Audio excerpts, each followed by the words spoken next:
질병관리청과 식약처는 상온 노출이 의심된 백신을 수거해서 검사한 결과 품질과 안전성에 문제가 없다고 밝혔습니다. 네, 하지만 백신 효력에 영향을 줄 우려가 있는 백신 48만 명분은 수거해 폐기하기로 했습니다.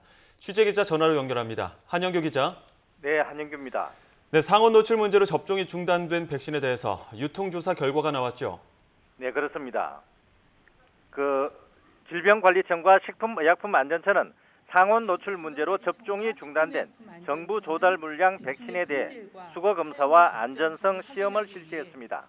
그 결과 배송 운송 과정에서 상온에 노출된 정도와 시간을 고려할 때 백신의 품질에 영향을 미치지 않아 안전성에 문제가 없는 것으로 판단했습니다. 하지만 효력에 영향을 줄 우려가 있는 백신에 대해서는 수거해 폐기하기로 했습니다. 수거 폐기되는 백신은 총 48만 명분입니다.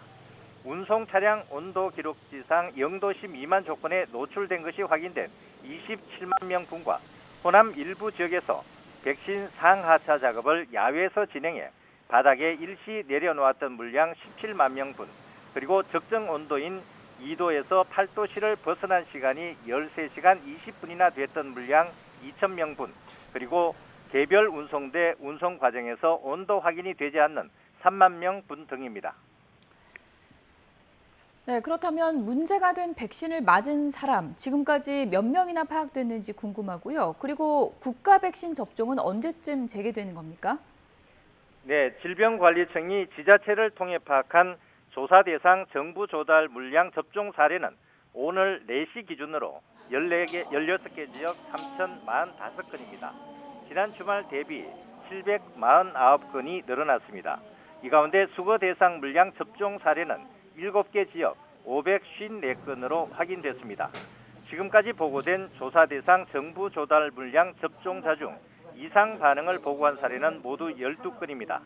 이 가운데 수거 물량이 된 백신을 접종받은 경우는 3건이 해당되고 현재는 모두 증상이 없는 것으로 확인됐습니다.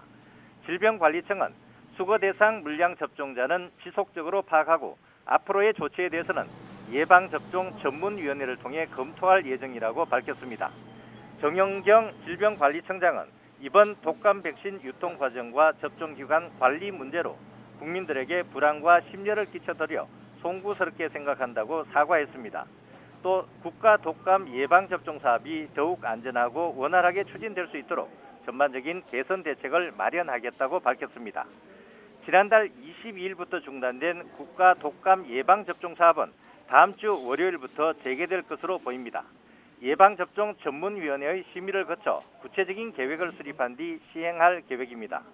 지금까지 사회부에서 YTN 한윤규입니다.